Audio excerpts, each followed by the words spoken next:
Κυρίες και κύριοι, χαίρετε. Καλώς ήρθατε στο 6ο επεισόδιο της σειράς συζητήσεων και αναλύσεων επί των ερευνών που δημοσιεύει ο Ερευνητικός Οργανισμός Διανέωσης. Είμαι η Φέη Μακαντάση, Διευθύντρια Ερευνών της Διανέωσης, και κάθε φορά αυτές τις συζητήσεις τις κάνουμε με τους συγγραφείς των ερευνών των κειμένων πολιτικής και των εκθέσεων που δημοσιεύουμε.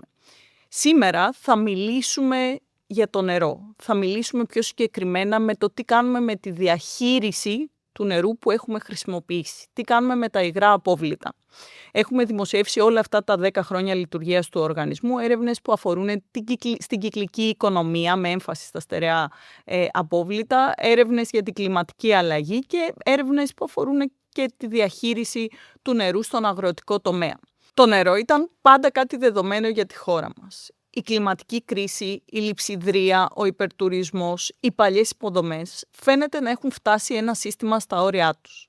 Και την ίδια στιγμή εμφανίζεται ένα παράδοξο.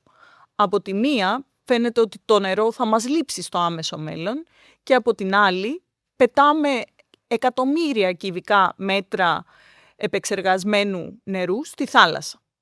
Τι κάνουμε λοιπόν με τη διαχείριση των λιμάτων? Μπορούν τα λίματα να θεωρηθούν ένας πόρος για την ελληνική οικονομία? Τι κάνουμε με την επαναχρησιμοποίηση νερού και αν υπάρχει κάποιο σχέδιο για την διαχείριση των υγρών αποβλήτων?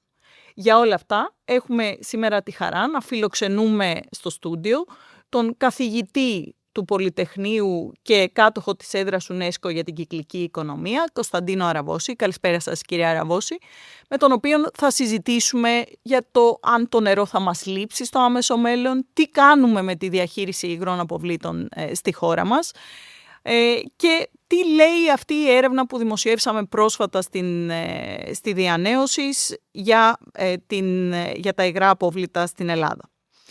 Θα ξεκινήσω, κύριε Αραβώση, όλοι γνωρίζουμε ότι το νερό γίνεται το νέο μεγάλο γεωπολιτικό και κοινωνικό ζήτημα.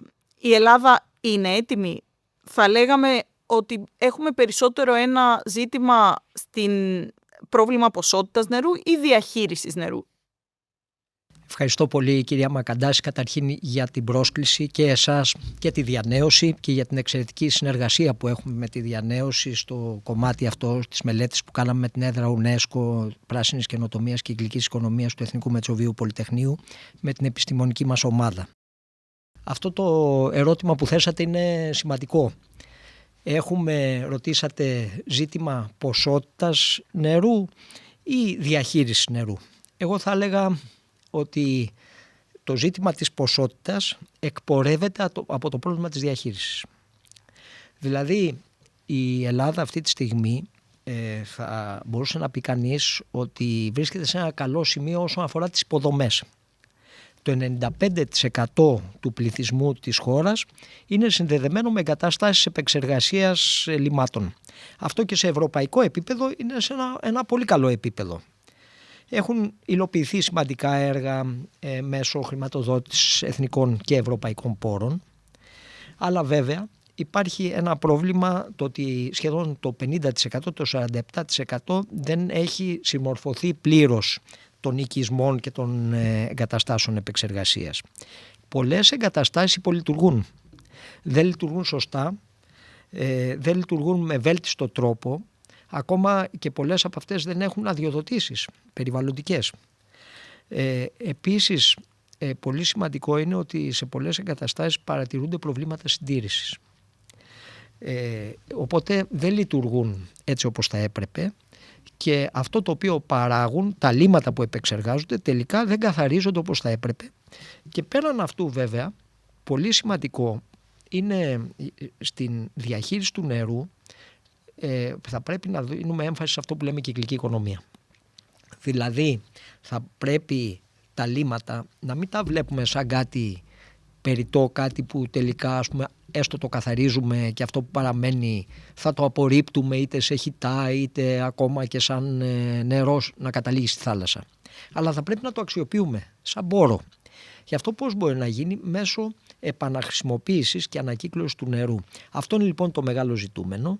Το ζητούμενο λοιπόν, για να απαντήσω στην ερώτησή σας, είναι να μπορέσουμε να λειτουργούμε σωστά τις εγκαταστάσεις που υπάρχουν, γιατί υπάρχουν εγκαταστάσεις στο 95%, Αλλά από την άλλη πλευρά να τις μετατρέψουμε αυτές τις εγκαταστάσεις σε παραγωγό επιπλέον νερού. Και έτσι θα μας λύσει και το ποσοτικό ζήτημα των νερών. Αναφέραμε πολλές φορές τη λέξη λίμματα και απόβλητα. Μπορείτε να μας πείτε εν συντομία τι εννοούμε με τον όρο υγρά απόβλητα? Ναι, θα έλεγε κανείς, πολλοί θεωρούν ότι λίμματα ή αστικά ή απόβλητα είναι μόνο τα αστικά απόβλητα, αυτά που παράγονται από εμάς, από τους πολίτες της πόλης. Όμως δεν είναι μόνο αυτά, είναι και τα αγροτικά και τα κτηνοτροφικά απόβλητα, που είναι μια πολύ μεγάλη ποσότητα, αλλά κυρίως αγροτικά απόβλητα, αλλά και τα βιομηχανικά υγρά απόβλητα, που και αυτά είναι μεγάλες ποσότητες. Άρα η διαχείρισή τους δεν είναι απλώς ένα στενό τεχνικό ζήτημα, αλλά είναι ένα ζήτημα, η διαχείριση αυτών των αποβλήτων, δημόσιας υγείας, προστασίας του περιβάλλοντος, αλλά και ποιότητας ζωής, ποιότητα της ζωής όλων μας. Και γνωρίζετε ότι αυτό που συζητάτε μερικές φορές είναι ότι το ζήτημα του νερού μπορεί να αποτελέσει αιτία πολέμου.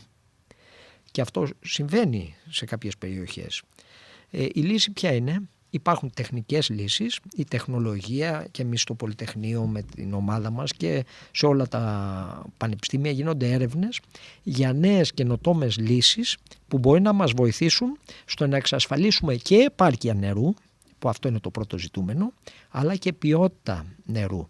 Αυτά τα δύο λοιπόν λύνονται με τις τεχνολογικές λύσεις που υπάρχουν και πρέπει και στη χώρα μας, όπως αναφέρουμε και στη μελέτη, με κάποιες προτάσεις που κάνουμε στο τέλος της μελέτης, να μπορέσουμε να υιοθετήσουμε τις νέες τεχνολογίες, τις καινοτόμες τεχνολογίες, που αυτό θα μας λύσει και τα προβλήματά μας.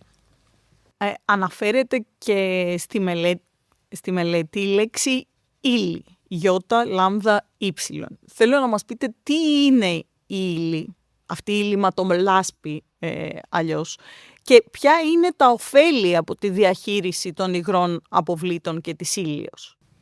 Καταρχήν, η ύλη είναι η λάσπη.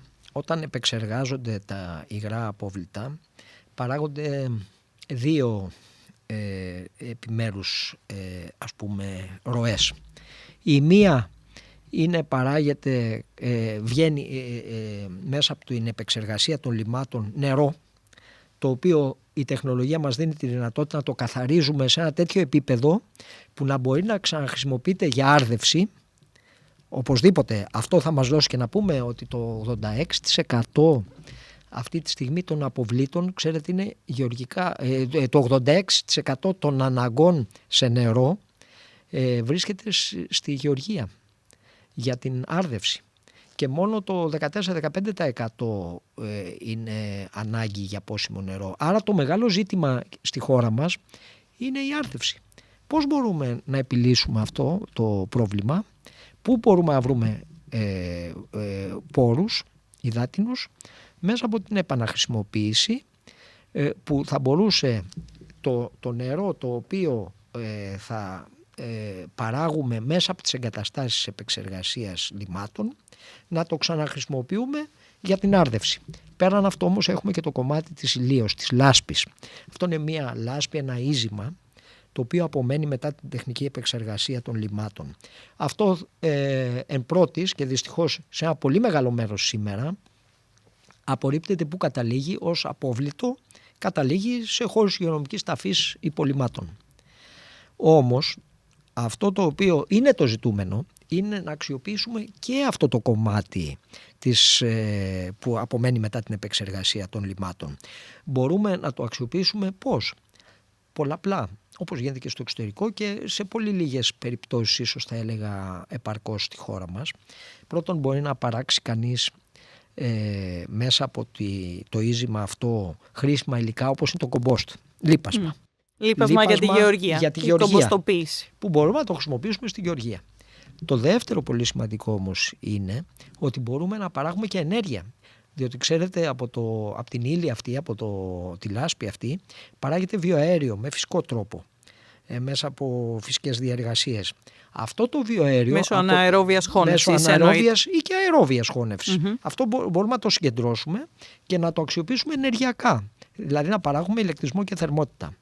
Και βέβαια, όπως γίνεται και σε άλλες χώρες, μπορεί κανείς να παράγει και άλλα χρήσιμα υλικά μέσα από την επεξεργασία αυτή της υλίως με σύγχρονες μεθόδους επεξεργασίας.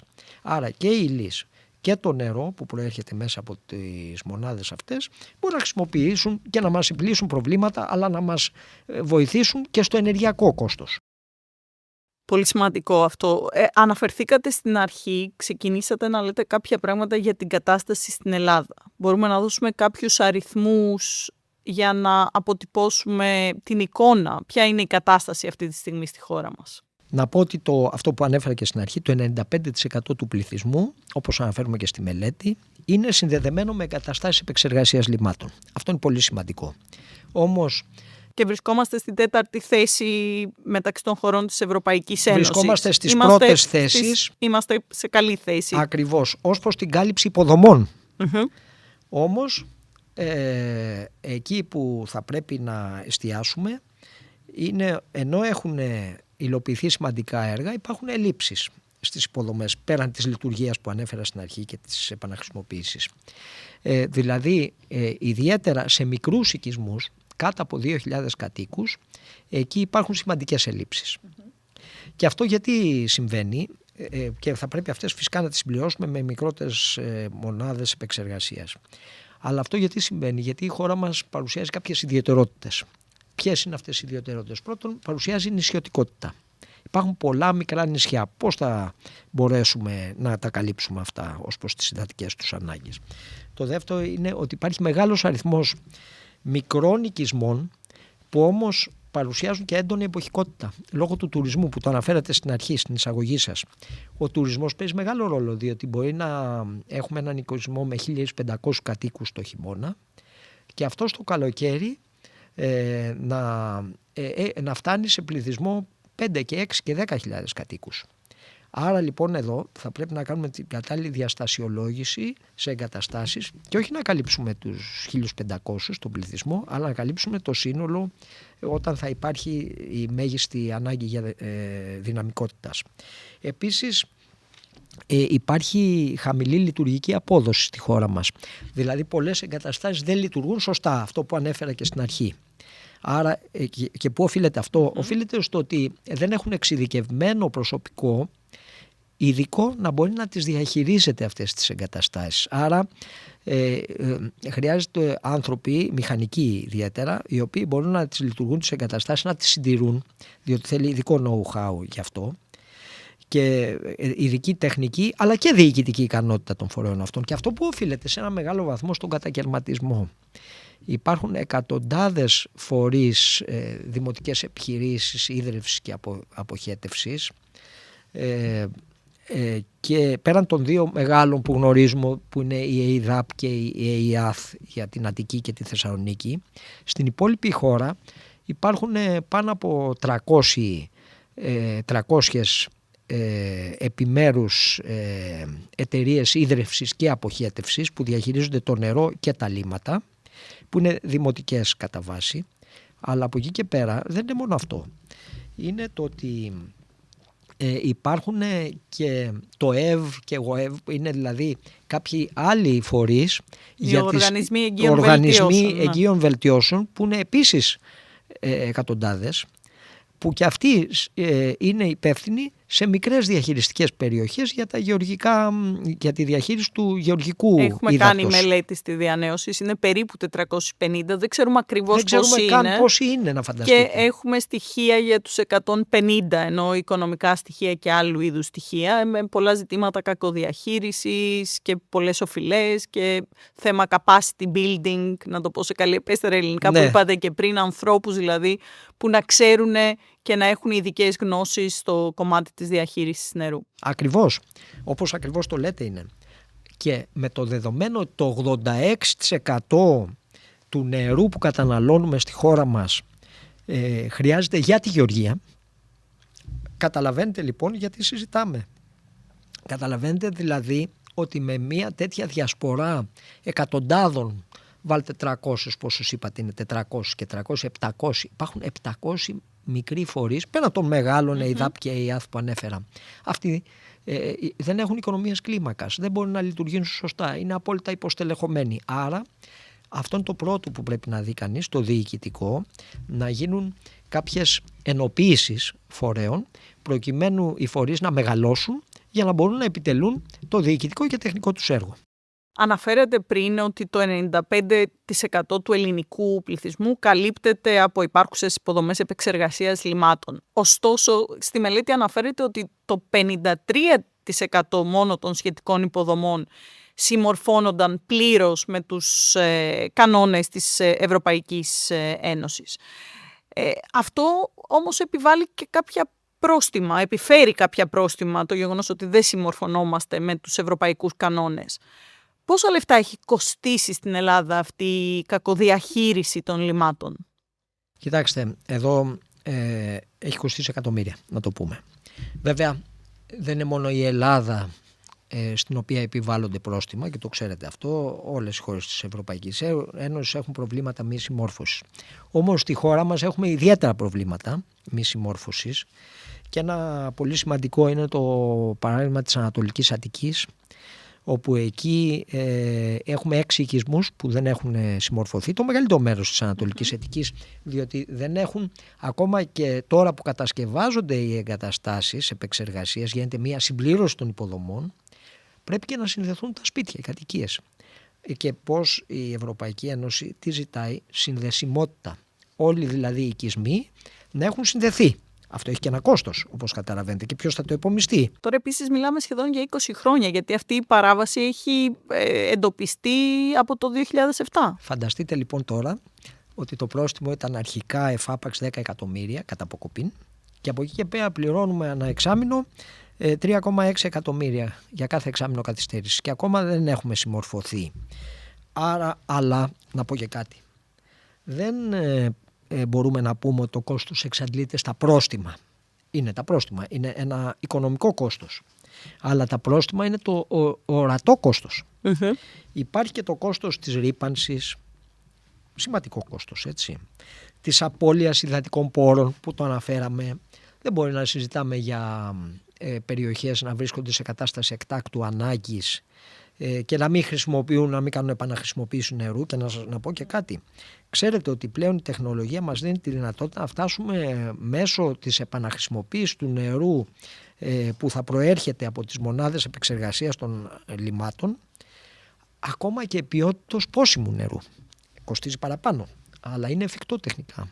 Καταλαβαίνετε λοιπόν, είναι μια μεγάλη λύση. Παράλληλα, για να λύσει το πρόβλημα του νερού, η τεχνολογία μας δίνει τη λύση αυτή, και μας δίνει βέβαια, άσχετο δεν αναφερόμαστε τόσο στο πρόβλημα του νερού, αλλά να το πούμε και αυτό. Μονάδες αφαλάτωσης επίσης μπορεί να μας λύσουν το πρόβλημα. Υπάρχει άφθονο νερό στη θάλασσα. Με τις μονάδες αφαλάτωσης μπορεί κανείς να έχει απεριόριστες ποσότητες νερού, και μάλιστα σε πάρα πολύ καλή ποιότητα πλέον, ακόμα και σε ποιότητα πόσιμου νερού. Άρα λοιπόν η τεχνολογία μας δίνει τη λύση. Μπορούμε, και εφόσον αξιοποιήσουμε και τα κονδύλια που διαθέτουμε από την Ευρωπαϊκή Ένωση, πολύ γρήγορα να καταφέρουμε να εκλείψουν τα πρόστιμα. Κύριε Ραβώση, αναρωτιέμαι πολλές φορές, μήπως τελικά πετάμε το νερό επειδή είναι κάτι φτηνό, και αν στο μέλλον υπάρχει περίπτωση να δούμε τις τιμές του νερού να πλησιάζουν τις τιμές των ενεργειακών αγαθών στη χώρα μας? Κοιτάξτε, μια πολύ καλή ερώτηση. Όντως είναι φθηνό το νερό στην Ελλάδα.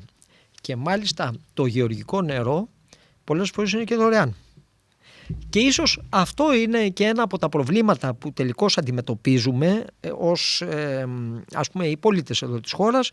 Κάτι που είναι τζάμπα, πολλές φορές το περιφρονείς. Δεν του δίνεις την αξία που πρέπει.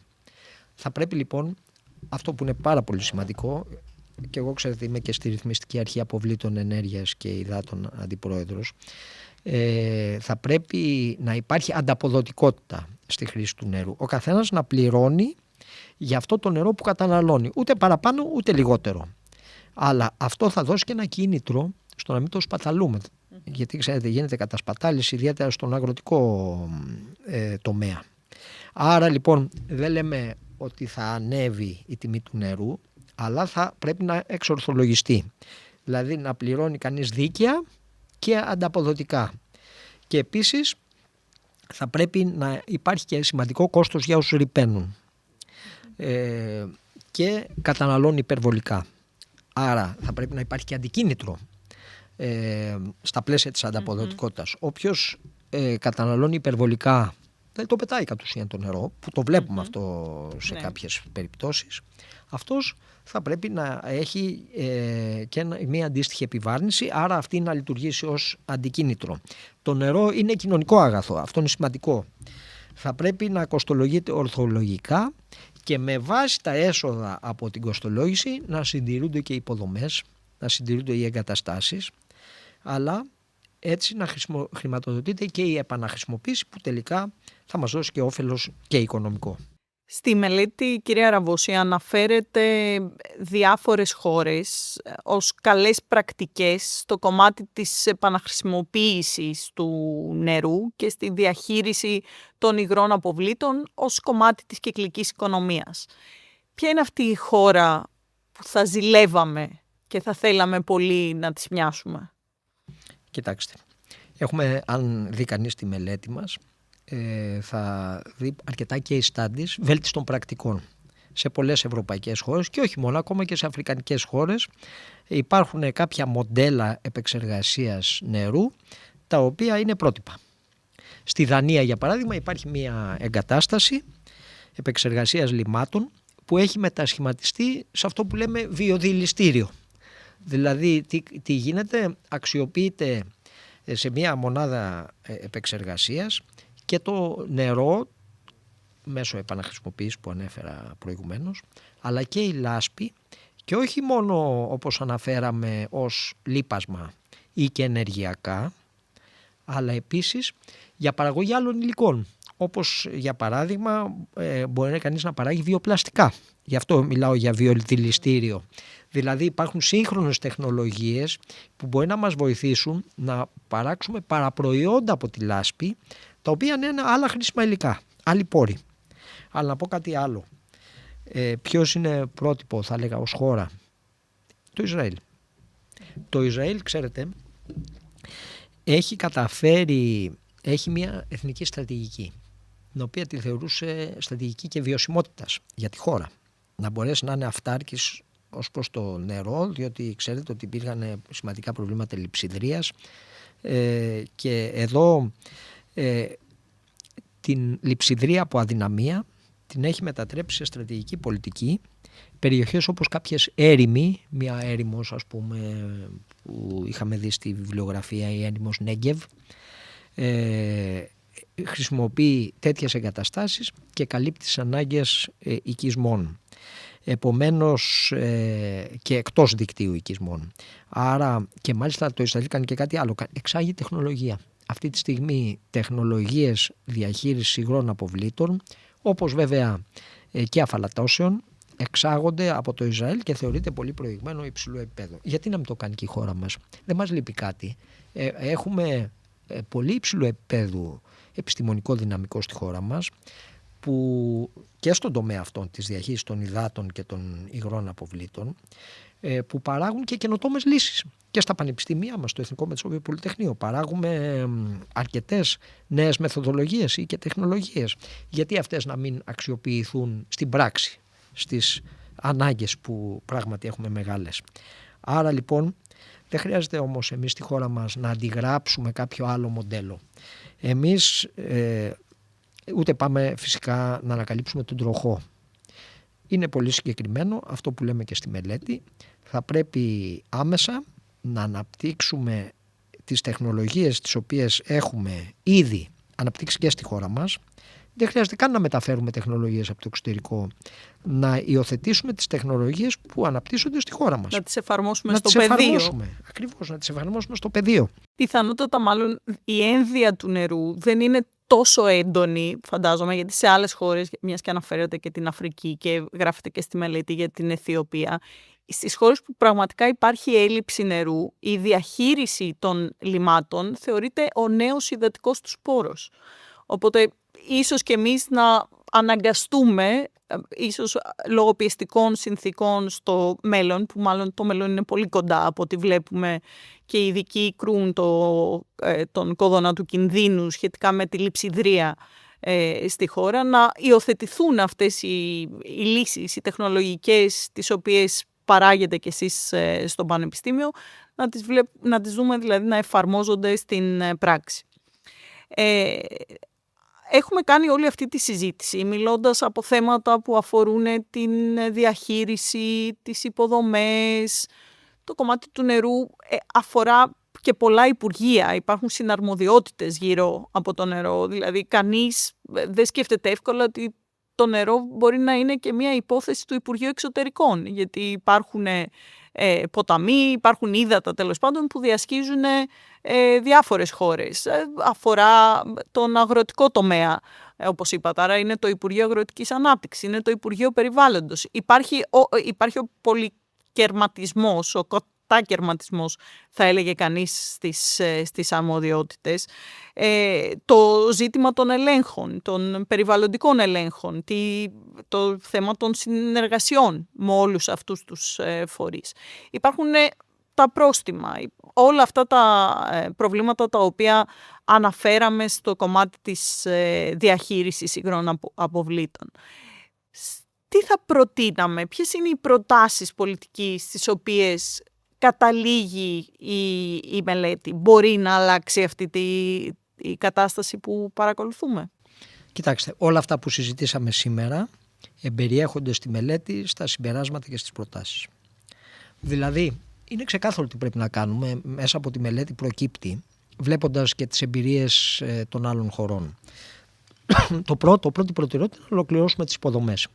Διότι είναι και ευρωπαϊκό ζητούμενο από την ευρωπαϊκή νομοθεσία, ιδιαίτερα αυτό που ανέφερα, οι οικισμοί κάτω από 2.000 κατοίκους θα πρέπει να συμπληρώσουν τις υποδομές τους, να λύσουμε τα θέματα της εποχικότητας, άρα να καλύψουμε πλήρως τη χώρα μας και από 95% του πληθυσμού να φτάσουμε στο 100% του πληθυσμού που καλύπτεται από εγκαταστάσεις τέτοιες επεξεργασίες λιμάτων.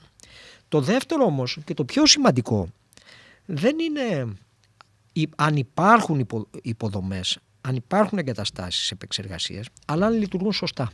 Αυτό είναι το δεύτερο και πολύ σημαντικό ζητούμενο. Θα πρέπει οι υφιστάμενες εγκαταστάσεις να λειτουργούν. Ένα πολύ μεγάλο μέρος αυτών δεν λειτουργεί ή υπολειτουργεί ή λειτουργώντας με κακό τρόπο τελικά παράγει λίμματα. Εισέρχονται λίμματα και εξάγονται και λίμματα, διότι δεν καθαρίζονται τα λίμματα. Και καταλήγουν στη θάλασσα σε πολλές περιπτώσεις. Άρα προξενούν περιβαλλοντική ζημιά.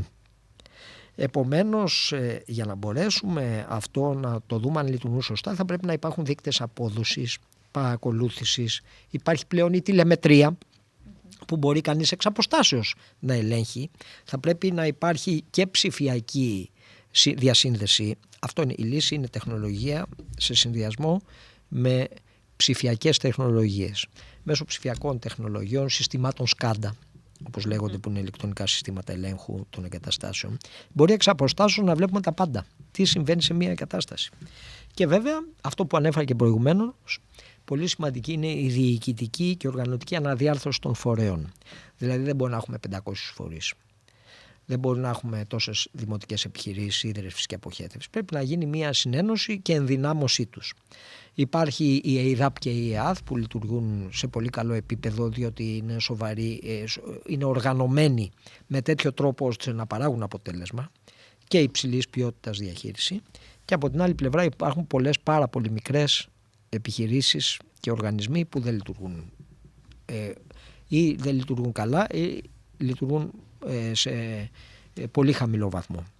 Και το τέταρτο και τελευταίο που προτείνουμε είναι η επαναχρησιμοποίηση του νερού και η αξιοποίηση της ηλίως. Αυτό που αναφέραμε και που είναι σημαντικό και βγαίνει μέσα από όλη αυτή τη μελέτη που μόνο κάναμε. Από 2 από τις 275 εγκαταστάσεις επαναχρησιμοποίησης λιμάτων νομίζω αξιοποιούν την ύλη αυτή τη στιγμή στη ένα χώρα. Πολύ μικρό ποσοστό και σας είπα πώς μπορεί πολλαπλώς να αξιοποιηθεί. Άρα αυτά είναι τα δύο ζητούμενα. Επαναχρησιμοποίηση του νερού και αξιοποίηση της ηλίως επίσης.